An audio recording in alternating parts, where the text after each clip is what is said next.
না না, আপনি বাসি খাবার বিক্রির উদ্দেশ্যে রাখবেন না। তেলা পোকা মারার ঔষধ এখানে রাখেন, আবার এখানে খাবার রাখেন খোলা। হাইড্রোসের জিলাপি দেন নাই? না, জিলাপিতে হাইড্রোস দেন। পোকা টোকাওয়ালা বেগুন দিয়ে দিচ্ছেন, এটা তো বেগুনি বানাই ফেলবেন। আর এটা কালকের অবশিষ্টাংশ একটার সাথে একটা মিক্সড করে রেখেছেন।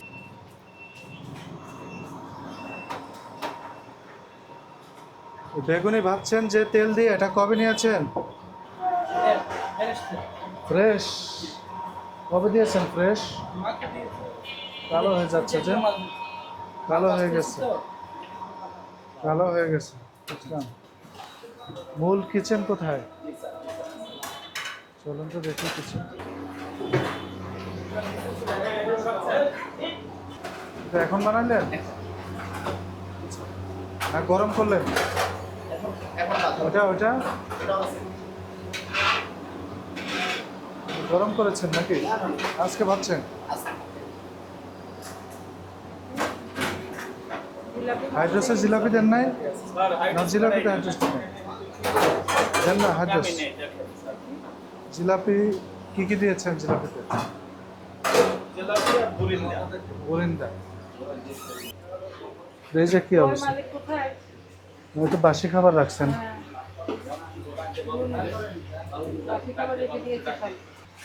বাসি খাবারগুলো রেখে দিয়েছেন কেন? এগুলো কবে কার আপনার বলেন এটা তো? কালকে স্যার বন্যা রাখছে রাত্রে স্যার এটা তো বন্যা মানে এরা রান্না করে বিক্রি হয় না। স্যার এটা পাকানো ফ্রিজের ভিতরে রাখানো হয়েছে বুঝছি স্যার। তো, তা আপনি যেভাবে রেখেছেন জি স্যার। এটা তো আপনার রান্না করা খাবার, তাই হ্যাঁ না? স্যার, কালকে রাত্রে এটা রান্না করে রাখছে, প্রসেস করে, গ্যাস থাকে না দিকে স্যার। ওটাও তো রান্না করা খাবার। জি স্যার, এটা রান্না করে রাখে দিয়েছে। এই যে দেখেন অবিকৃত এখানে মাছ প্রসেস করে না রেখেছেন। এটা, এটাকে এখন বাসি খাবার হিসেবে গণ্য করা হবে। আপনি সকালে রান্না করেছেন, বিকালে বিক্রি করবেন, জি স্যার। সতর্কতামূলক আপনি ফ্রিজে বক্স করে আটকে রাখতে পারেন, জি স্যার। এটাকে আমরা অ্যালাউ করি। কিন্তু কালকে বিক্রি হয়নি, সেই বাসি খাবারটাকে না সংরক্ষণ স্যার, করে রাত্রে গ্যাস থাকে না তো স্যার, এই মাংস এখন তো রান্না হচ্ছে অন্যান্য হ্যাঁ স্যার, কিন্তু আচ্ছা, আপনারা তো জিলাপি বানান, জি স্যার। আপনার কারিগর এটা কি মাংস? জিলাপি জি বানিয়ে মাংস স্যার। এটা কিন্তু রান্না করা, হ্যাঁ রান্না করে রাখছে। ফ্রিজে রাখা। এই শুনেন, রান্না করা খাবার আপনি যদি হাফ ডান অথবা রান্না করে রাখতে চান, জি। এই অবস্থায় কিন্তু রাখতে পারবেন না। বয়েল করে রাখতে হবে, বক্স করে। আপনি বক্স করে ঢাকনা এয়ারটাইট কন্টেনার বক্সে রাখতে হবে, ঠিক আছে? এগুলো গতকাল বিহারিটা এটা স্যার প্রসেস করে রাখতে হয় স্যার। প্রসেস না, এটা রান্না করা, সব রান্না করে রাখতে হয়, হাফ বয়েল করে। এটা কিন্তু ফুল ডান, একদম ফুল রান্না করা, এগুলোও রান্না করা। এটা কি কলিজা? জি। এই সাদা কি এর মধ্যে? মশলা পড়ছে স্যার, এই জন্য এটা তো দুঃখজনক, এগুলো রাখা যাবে না বাসি খাবার। বক্স করে রাখতে হবে স্যার। না না না, আপনি বাসি খাবার বিক্রির উদ্দেশ্যে রাখবেন না। আপনি প্রসেস করবেন, রান্না হয়ে গেলে প্রসেস করা খাবারটা সেটা আপনি রাখতে হাফ পারবেন। ডান করে রাখতে পারবেন। দেখি কি মশলা পড়েছে। এটা হলো যে কাঁচা মশলা আছে না, কাঁচা মশলা করে রাখছে, বয়েল করে এটা আছে। কিরকম কালো কালো হয়ে গেছে দেখেন। এটা বয়েল করে রাখছে স্যার। আবার একটার উপরে আরেকটা রেখেছে দেখেন। আপনার এটাও কিন্তু বাসি খাবার। এটা রাখছি স্যার প্রসেস করে স্যার, কালকে জন্য। আপনার না, এগুলো প্রসেস করা না, এটা ফুল কুকড। জি স্যার। ফুল দেখেন, কুকড হাড় আপনি থেকে গতকালকে রান্না মাংস করেছেন, ঝরে গেছে। জি। সেটা আজকে বাসি, এটা আজকে বিক্রির জন্য প্রদর্শন করা না যায় এটা বিক্রি করব না স্যার। না। এই যে যেগুলো যতগুলো আমরা দেখছি সবগুলোই ফুল আপনার কুকড, এটা ওইগুলো এগুলো সবাই ফুল কুকড।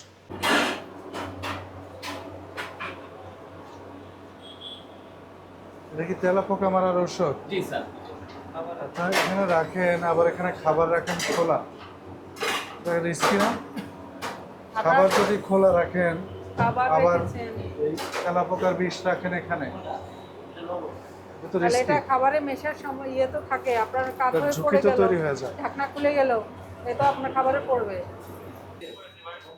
এটা কি জিনিস? এটা স্যার ওই যে এই জেলিটা স্যার, কি দিয়ে বানানো? এটা ফালুদার জন্য স্যার বানানো রাখে স্যার। এটা কি দিয়ে কবে বানান? কবে বানান এটা হলো বানিয়েছেন? ইয়া দিয়া কালকে জেলাটিন দিয়ে? রাত্রে স্যার। কালকে রাত্রে বানিয়েছেন জি স্যার। নাকি ওটা কালকে বিক্রির অবশিষ্টাংশ? না কালকে রাত্রে বানানো একদিনে স্যার। আর এটার মধ্যে কি, এটা সাবুদানা? জি স্যার। এটাও কি কালকে রাত্রে বানিয়েছেন? রাত্রে স্যার প্রসেস করে রাখে। এটাও তো অবশিষ্টাংশ দেখা যাচ্ছে, মানে বিক্রি হয়েছে আবার কিছু রয়ে গেছে। এটাও তো মনে হয় আগে বানিয়ে রেখেছেন। এটা যে সকালবেলা এগুলো বিক্রি বানানো হয়েছে গতকাল। এই যে মিক্সড করা দেখেছেন, দেখেন আপনার এটা কালকের অবশিষ্টাংশ একটার সাথে একটা মিক্সড করে রেখেছেন। এটা কি জিনিস? কোনটা স্যার? এই যে বলেন তো এটা কি? এই ফল স্যার। দেখি কি চেরি ফল, আমরা একটু দেখি। চেরি ফল। এটা তো কালকে গুছায় রাখছে সব দিয়া। এটা কোথায় ব্যবহার করেন? স্যার এটা হলো গিয়া ইয়ার উপরে, এই যে কিসে? রুটির উপরে, জেলির উপরে স্যার। এটা কি চেরি ফল? এটা মুদি দোকানতে স্যার আমরা আনি। শুনেন, এগুলো রং দেওয়া করম চা, গরম চা। চেরি ফল হিসেবে বিক্রি করে। কেন আপনারা দেখে আনেন না প্যাকেটের গায়ে কি কোথাও চেরি লেখা আছে? প্যাকেটের গায়ে কোথাও চেরি লেখা আছে কিনা দেখেন, না ওর লেখা নাই, এগুলো চেরি না। ময়দা এটা এটা কি জিনিস? কত বাসি জিনিস যে রেখে দেন আপনারা। আর এই যে এটা কি মাংস? পচে গেছে। কবেকার এগুলো? এই যে পুরো তা আপনার হাত কি পরিষ্কার আছে? আপনি যে কপ করে ধরে ফেললেন। দুইয়া আছে। এটাতে ওই কি দেখেন আছে? পোকা টোকাওয়ালা বেগুন দিয়ে দিচ্ছেন, এটা তো বেগুনি বানাই ফেলবেন। দাঁড়ান, এই বেগুনি বানানোর পরে মানুষ কি এটা দেখবে? আপনি যখন উপরে প্রলেপ দিয়ে ফেলবেন আর দেখবে? এই যে পচা বেগুন, পচা না, ওই ভিতরে যে এটা পোকা, এই যে পোকা দেখেন, কালো হয়ে গেছে। এই যে দেখেন আরো আছে, এই আরো আছে এখানে।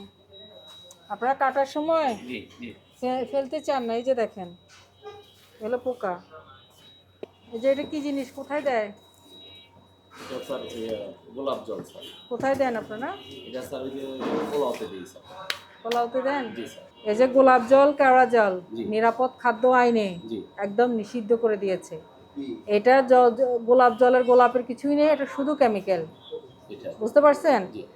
এই গোলাপ জল, কেওড়া জল এগুলো নিরাপদ খাদ্য আইনে একদম সম্পূর্ণ নিষিদ্ধ, খাবারে ব্যবহার করা নিষেধ এগুলো। বুঝতে পারছেন? আর এই যে আপনি এটা দিয়ে কি বানায় বলেন তো? লাচ্ছি স্যার। লাচ্ছি বানান। এটার বোতলের অবস্থা দেখেছেন? এবং এটা কিন্তু এই খোলা অবস্থায় ছিল এখানে, তাই না? জি আমি যেখান থেকে নিয়েছি এই ঠিক এই অবস্থায় ছিল। জি জি বস। তাহলে দেখেন বোতলটার কি অবস্থা। এটা দিয়ে আপনারা লাচ্ছি বানিয়ে দেন। আর ডালের স্যার, ডালেরটা দাঁড়ান, তাহলে এটা মুখটুক বন্ধ করে এটা পরিষ্কার করে রাখা যায় না? জি জি জি জি। তাহলে এই অবস্থায় কিন্তু আপনারা লাচ্ছি বানিয়ে দেন, আর একজন রোজাদার এসে আপনার এখানে ইফতার করে এই খাবারগুলোই খায়, তাই না? যে এখানে দেন, দেখেন এই যে নোংরা, অপরিষ্কার, অপরিচ্ছন্ন অবস্থায় আপনারা রেখে দিয়েছেন। এই যে ট্যাঙ্কটা দিয়ে শরবত বানায় দেন, এটা ঠিক খোলা অবস্থা এরকমই ছিল, তাই না? এরকমই ছিল। আর এই যে দেখেন এটা দিয়ে কি বানান বলেন তো? এটা সাবু স্যার। এটা দেখেন গতকালের বাসি খাবারটা রেখে দিয়েছেন, একটার সাথে একটা মিক্সড করা। এটা দিয়ে ফালুদা বানায় দেন আপনারা। তারপর এটা কি জিনিস? জেলি না? জি। জেলিটা আপনারা তৈরি করেন জেলি না কি কিনে এরকম? আনেন? না স্যার, কি বানাই স্যার। এটা প্রক্রিয়াটা কি কি দিয়ে এটা বানান? হলো একটা পাউডার দিয়া বাজার থেকে পাউডার বিক্রি করে যে জেলিটা করে, সেই পাউডারটার নামটা কি? পাউডার নাম রাখি আগার আগার। সুন্দর করে কথা বলো। Agar agar. আচ্ছা। তো এটা বানাইতে তো বেশিক্ষণ লাগার কথা না। না এটা গরম পানির মধ্যে আপনারা পানির মধ্যে গুলায় উতরাবেন, গরম পানি দিয়ে সেদ্ধ করবেন, আমার কতক্ষণ ধারণা পরে এটা খুবই ঠান্ডা হলে জেলি হয়ে যাবে না? কম দামি একটা পণ্য না, খুবই কম দামি একটা পণ্য। আগার আগারের দাম কত? 40 টাকা। যাই হোক, এটা এটা খুব একটা দামি কত টাকা জিনিস খরচ না। হইতো এটা বানাইতে? এটা স্যার বানাইতে 40-50 পুরো এক টাকা। বালতি বানাইতে 50 টাকা খরচ হইতো। হ্যাঁ স্যার। আর হচ্ছে সময়ও বেশি লাগে না। না। আপনি ঠান্ডা পানিতে গোলাবেন, চুলায় দিবেন, পানি জাল হবে, ঠান্ডা করলে জেলি হয়ে স্যার যাবে। স্টাফরে এই সচেতন জিনিস কি করতে বলি স্যার। কথা শুনেন, এই জিনিস কি বানায় রেখে দেওয়ার দরকার আছে? বাসি না। করার দরকার আছে? না, স্যার। নাই। এই খাবারগুলো এই যে বাসি করে ফ্রিজে রেখে দেওয়ার দরকার আছে? না স্যার। তো একটা খাবার যখন রান্না করেন, এখানে আপনি 100 ডিগ্রি সেন্টিগ্রেড তাপমাত্রার উপরে দীর্ঘ সময় প্রসেস করেন। জি স্যার। তো এর মধ্যকার জীবাণু, ব্যাকটেরিয়া যা থাকে এগুলো নিষ্ক্রিয় হয়ে যায়, ধ্বংস হয়ে যায় এবং একটা সুস্বাদু খাবার প্রস্তুত হয়। জি স্যার। এখন গতকাল রান্না করে যেটুকু শেষ হয়নি সেটুকু আপনি ফ্রিজে রেখেছেন এবং তাও রেখেছেন খোলা অবস্থায়। এই সময়ে অল্প তাপমাত্রার কারণে এখানে ব্যাকটেরিয়ার জন্ম হয়, ভাইরাস জন্ম হয়, এগুলো জীবাণু সংগঠিত হয়, এখানে দূষিত হয়। জি স্যার। তো এটাকে তো আপনি আবার দীর্ঘ সময় ধরে রান্না করবেন না, আপনি হয়তো সামান্য সময় গরম করে আবার বিক্রি করে দেবেন। সুতরাং পূর্ণাঙ্গভাবে এটা দূষণমুক্ত আর করা সম্ভব না। ওই জামটা কিন্তু এবং আর মারা যাবে না। দ্বিতীয়বার রান্না করার ফলে এই খাদ্যের পুষ্টিগুণ মান ঠিক থাকবে না। তো একই দাম দিয়ে কেন নিম্নমানের পণ্য বা খারাপ পণ্য কেন কিনবে মানুষ? এটা ভোক্তার স্বার্থহানি হচ্ছে। প্লাস আপনি এই যে বাতিল পণ্যগুলো আপনি সংরক্ষণ করেছেন, এটাও আমরা আমলে নিয়েছি। নিষিদ্ধ কেমিক্যাল যেটা গোলাপ জল, এটাও আমলে এটা নিচ্ছি। কোনো আপনার ক্রমেই খাবারে ব্যবহার ঠিক করবেন আছে। না। এই ঠিক আছে। সবগুলো বিষয় ভোক্তা আইনের 43 ধারার লঙ্ঘন, যেখানে বলা হয়েছে অবৈধ প্রক্রিয়ায় খাদ্য প্রস্তুত করা যাবে না, প্রক্রিয়াজাত করা যাবে না। ঠিক আছে স্যার। তো যেখানে নিষেধ করা হয়েছে সেগুলো আপনি সংরক্ষণ করেছেন, ব্যবহার করছেন, সেখানে এই ধারায় সর্বোচ্চ দণ্ডের বিধান হচ্ছে 1 লক্ষ টাকা জরিমানা 1 বছরের কারাদণ্ড অনাদায় উভয়দণ্ড। তো আমরা আপনাকে কারাদণ্ডের দিকে যাচ্ছি না, আমরা জরিমানা আরোপ করে সংশোধনের সুযোগ করে দিচ্ছি। স্যার আমি আর করবো না, আমি নতুন ব্যবসায়ী আজকে আপনাকে 20,000 টাকা জরিমানা করব। স্যার